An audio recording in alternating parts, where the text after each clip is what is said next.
Chers collègues, ce que je vous propose, c'est que ceux qui ne sont pas encore intervenus et qui souhaitent le faire, le fassent. Bon, chacun intervenant, si possible, dans ce délai de 2 minutes, hein, qui est formalisé pour nos commissions élargies. Et ensuite, nos collègues rapporteurs qui souhaitent intervenir à nouveau pourront le faire. Si vous en êtes d'accord, je sais que M. Dumont s'est déjà inscrit. Et voilà. Madame, je vous en prie. Oui, il y a des orateurs de groupe, mais comme on n'est pas très nombreux, Madame, c'est en tant qu'orateur de groupe. Voilà. Donc, je passerai la parole à Monsieur Woerth ensuite comme orateur de groupe. Très bien, entendu.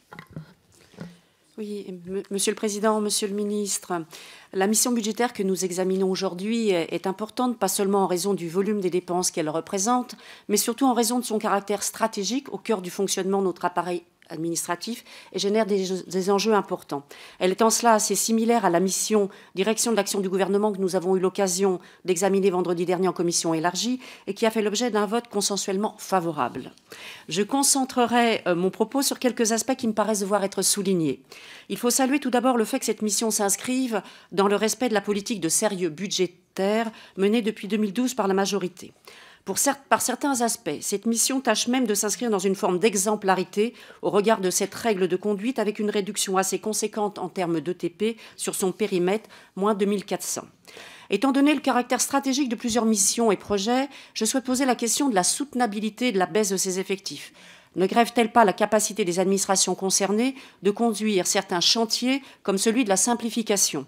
En effet, du principe valant accord au dispositif dites-le-nous en une seule fois, en passant par le développement du rescrit, c'est une petite révolution administrative qui est en train d'émerger pour transformer en profondeur la façon dont chaque acteur vit sa relation avec l'administration.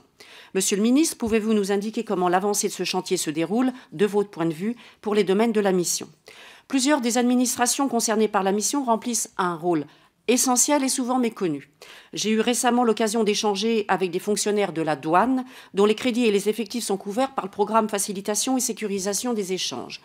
Trop peu de nos entreprises ont connaissance du fait que la douane peut les accompagner dans leur développement à l'étranger et l'accroissement de leurs échanges, mais également en matière fiscale, douanière, de certification, y compris auprès des institutions européennes.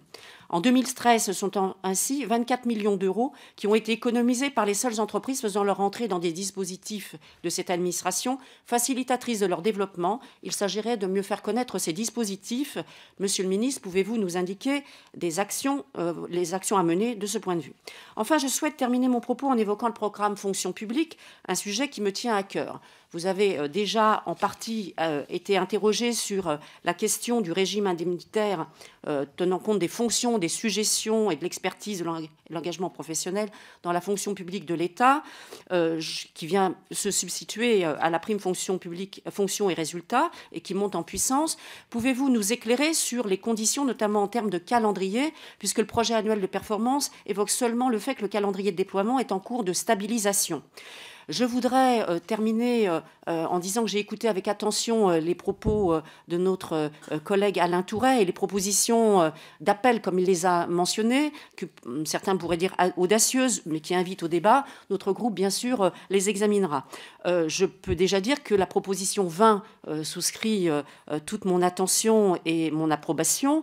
Et par ailleurs, sur la question des rapports, Monsieur le Président Urvoas a déjà répondu.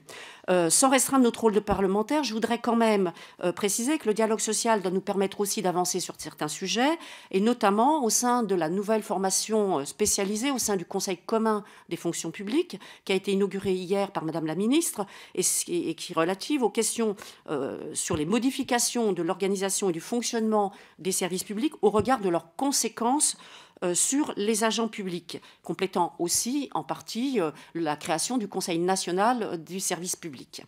Voilà, parce que j'ai déjà dépassé largement mon temps. Je voudrais conclure en disant que cette mission s'inscrit pleinement dans le respect des orientations défendues par la majorité, et donc le groupe SRC émettra un avis favorable. Merci, Monsieur le Président. Madame.